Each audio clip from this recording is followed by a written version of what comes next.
గారి మాటలు ఇప్పుడు వినేద్దాము. ఇక్కడికి వచ్చిన అందరికీ నమస్తే. పాత్రికేయ సోదర సోదరిమణులకు అలాగే స్నేహితులు చాలామంది ఉన్నారు. అండ్ ఎస్పెషల్లీ నేను మల్లేశం సమయం నుంచి వర్క్ చేస్తున్న ఎంతోమంది వెంకటన్న, మహి అన్న, లక్ష్మణ్ సార్ అందరిని చూస్తుంటే నాకు చాలా చాలా ఇదే స్టేజ్ మీద 5 ఏళ్ల క్రితం మేము మల్లేశం ప్రీ రిలీజ్ చేసాం. అప్పుడు కూడా రాజు గారు పడుతున్న కష్టం, మళ్ళీ అలాంటి కష్టం, మళ్ళీ అవే కళ్ళు, మళ్ళీ ఇప్పుడు ఇది అవుతుందా కాదా, మళ్ళీ అదే ప్రోటోకాల్, అందరి టెక్నీషియన్స్ని ముందు పిలిచి తర్వాత యాక్టర్లను పిలిచి. So it also feels like coming back home. So thank you Raju garu నన్ను ఇక్కడికి ఇన్వైట్ చేసినందుకు. నేను కూడా ఇక్కడికి రావడానికి ఇంకో ముఖ్య కారణం ఏంటంటే కృతజ్ఞత. ఎందుకు అంటే నా జీవితంలో, నా కెరియర్లో ఒక కొత్త ఊపిరినిచ్చి నాకు ఒక కొత్త మార్గదర్శకం చేసిన సోదర సమానుడు రాజు గారు. అండ్ నిజంగా నేను కూడా మళ్ళీ ఇంకొకసారి ఈ వేదికగా, అంటే ఎన్నో వేదికల మీద ఎన్నోసార్లు, ఎన్నో సమయాల్లో, ఎన్నో సందర్భాల్లో బలగం గురించి మాట్లాడినా, లేకపోతే నిన్న మొన్న వచ్చిన కోర్టు కానీ సారంగపాణి గురించి మాట్లాడిన ప్రతి ఒక్కరూ మళ్ళీ తిరిగి మాట్లాడే సినిమా మల్లేశం సినిమా. అది నాకు మీరు ఇచ్చినందుకు మళ్ళీ ఈ వేదికగా మీకు మళ్ళీ హృదయపూర్వకంగా ధన్యవాదాలు రాజు గారు. ఎప్పుడు రాజరాజు అని పిలుస్తున్నా, ఇప్పుడు ఇట్లా రాజు గారు అంటే నాకు కూడా. So it is great to know. And మళ్ళీ ఈ స్క్రిప్ట్ నాకు ముందు నన్ను అడిగారు చేయమని. నేను కొన్ని కారణాల వల్ల, వేరే ప్రాజెక్ట్స్ వల్ల చేయడం కాస్త ఆలస్యమైంది. అయినా నాకు తెలుసు ఎక్కడో మైండ్లో ఎక్కడో ఒక రాజ్ గారి దగ్గర ఒక అన్స్టాపబుల్ బగ్ ఉంటుంది అనమాట. నన్ను ఎవరు ఆపేది, నేనేం చేయలేనా, ఇట్లాంటి ఒక అంటే ఇప్పుడు వదిలేస్తే ట్రంప్ మీద కూడా పోయి నిజంగా ప్రశ్నిస్తాడు ఆయన కూడా, నువ్వు 100% టారిఫ్ ఎట్లేస్తావు మా మీద అని. సో అట్లాంటి మనస్తత్వం ఉన్న వ్యక్తి ఇలాంటి ఒక సబ్జెక్ట్ ఎంచుకొని చట్టం అనేది అందరికీ సమానమేనా అని ప్రశ్నించడం అన్నప్పుడు నాకు కాస్త ఎక్కువ సర్ప్రైజ్ అవ్వలేదు, కానీ చాలా చాలా గర్వంగా ఫీల్ అయ్యాను. సో ఇక్కడికి నేను రావడానికి, ఇక్కడ నించొని మాట్లాడడానికి ముఖ్యమైన ఇంకో కారణం, ఇవాళ నేను చాలా గర్వపడుతున్నాను. నేను అన్నగా భావించే రాజు గారు ఇలాంటి ఒక సబ్జెక్ట్ తోటి, ఇలాంటి ఒక ఇంపార్టెంట్ టాపిక్ని తీసుకొచ్చి హిస్టరీలోకి మళ్ళీ వెనక్కి వెళ్ళి ఇలాంటి సమాధానాలు, ఇలాంటి ప్రశ్నలు మళ్ళీ అడగడం చాలా చాలా ఇంపార్టెంట్ అని భావించి ఇలాంటి సినిమాలు చేయడం నిజంగా నేను ఎంతో గర్వపడుతున్నాను. అండ్ తెలుగు సినిమాకు కూడా చాలా చాలా lucky that we have a director like Raju garu, we have a producer like Raju garu. ఆయన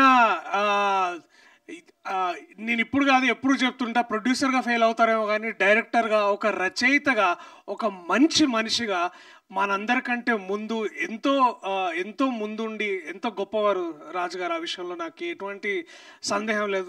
this goes by saying without any reasonable doubt.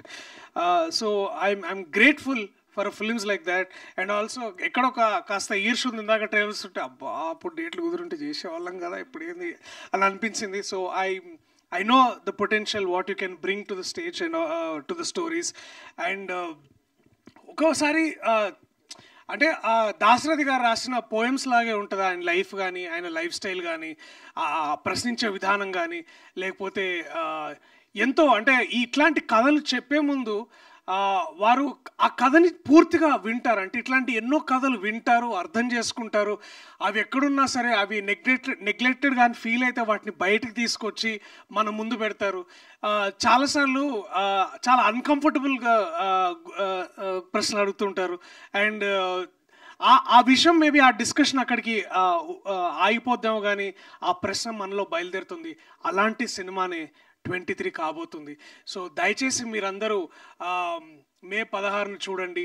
And ఎందుకంటే కేవలం ఇది రాజుగారు చేసినందుకు కాదు, కానీ తెలుగు భాషకి, తెలుగు పాటకి, తెలుగు సినిమాకి ఒక కొత్త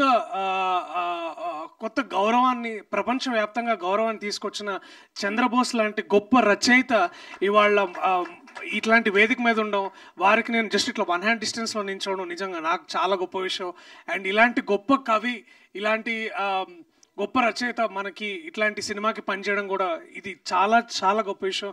థ్యాంక్ యూ చంద్రబోస్ గారు. అప్పుడు మల్లేశం చేసినందుకు మీరు జస్ట్ 8 AM మెట్రో చేయలేకపోయారు, బట్ ఇట్స్ ఓకే. మీ సరి సమానులు గుల్జర్ గారు అక్కడ చేశారు. సో ఐఎమ్ గ్రేట్ఫుల్ సార్ ఇవాళ ఇక్కడ ఉండడం. So quickly all my appreciation to the cast and crew. Teja, Tanmay, Teja I think ఆ సాగర్ నీలో ఇంకా కనిపిస్తున్నాడు నీ కళ్ళల్లో, నీ స్పీచ్లో. ఇంకా రైటా రాంగ్ డిసిషన్ తీసుకోలేని. It's a very very very confusing but a very beautiful space. Congratulations. అలాగే మహేష్ గారు, కంగ్రాచులేషన్స్ సార్. మీరు కోచ్ నుంచి ఇప్పుడు యాక్టర్ అయ్యారు. సో మీకు ఇప్పుడు 360 డిగ్రీ ఎక్స్పీరియన్స్ వస్తుంది నాకు తెలిసి. Congratulations Tanmay on a very good performance. My brother Pavan Ramesh ఎక్కడో ఇట్లా కరెక్ట్గా 8-8 ఏళ్ల క్రితం ఐ థింక్ ఏదో ఇట్లా ఊర్లు పడి విత్తనాలు అయ్యి అమ్ముకుంటే వీడియోలు చేసే అక్కడి నుంచి ఇవాళ to from the soil, from the man from the soil, the actor from the soil లాగా. అలాగే Bharat Srinivas, Vyas of course my favourite Bhasha గారు రంగస్థల నటుడుగా. అలాగే ఇవాళ సినిమాకి వారు ఇట్లా ట్రాన్స్జెండ్ వస్తుంటే thank you sir for doing this service to cinema also. Thank you so much. And also my dear friends Praneeth and again Venkatanna.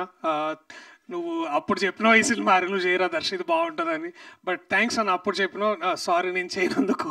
అలాగే మహి అన్న, to everybody in this team, Sripal, Kiran, it feels like మళ్ళీ ఒకసారి పోచంపల్లి పోదాం, మళ్ళా చెట్టు కింద కూర్చుందాం, మళ్ళా కుండ దింపుదాం, మళ్ళా కళ్ళు తాగుదాం. ఈసారి మనం 23 గురించి మాట్లాడుకుందాం. అండ్ ఇలాంటి సినిమా, ఇలాంటి కథలు, ఇలాంటి చిత్రాలు, ఇలాంటి ప్రశ్నలు అడగాలంటే అడగాల్సిన బాధ్యత కళాకారులుగా మాకెంతుందో, ఒక దర్శకుడుగా తనకెంతుందో, ఇలాంటి చిత్రాలు చూసి వీటిని ముందుకు నడిపించి సక్సెస్ఫుల్ పాదంలో నడిపించే బాధ్యత ప్రేక్షకులు కూడా కొంత ఉంది. సో దయచేసి మే 16వ తారీఖు మీరు ఎక్కడన్నా మీ వీలు కుదిరిన దగ్గరలో ఉన్న థియేటర్స్లో దయచేసి సినిమా చూడండి. ఇవాళ నేను ఇక్కడ సగర్వంగా నిలబడి మీకు ఎన్నో చిత్రాలు అందించే సౌభాగ్యం నాకు ఎలా కలిగిందో, రేపు తేజకో, తన్మయ్కో, పవన్కో, ఇలాంటి ఎంతోమంది నటులకి, రాజ్ గారు లాంటి ఎంతోమంది దర్శకులకి, చంద్రబోస్ గారు లాంటి వాళ్ళు ఎంతోమంది ముందుకొచ్చి నడిపిస్తారనే హోప్ మాలో కలుగుతుంది. So give us that hope on May 16th. Thank you so much. I love you all. 23 is coming to your nearest theaters on May 16th. Thank you. Please watch it only in theatres. ఆ తర్వాత ఓటీటీలో మళ్ళీ వచ్చినప్పుడు మళ్ళీ ఒకసారి దాన్ని చూసి ఆ డిస్కషన్ మళ్ళీ పెట్టుకోండి. Okay, thank you so much అందరికి. Thank you so much Priyadarshi garu. Thank you so much.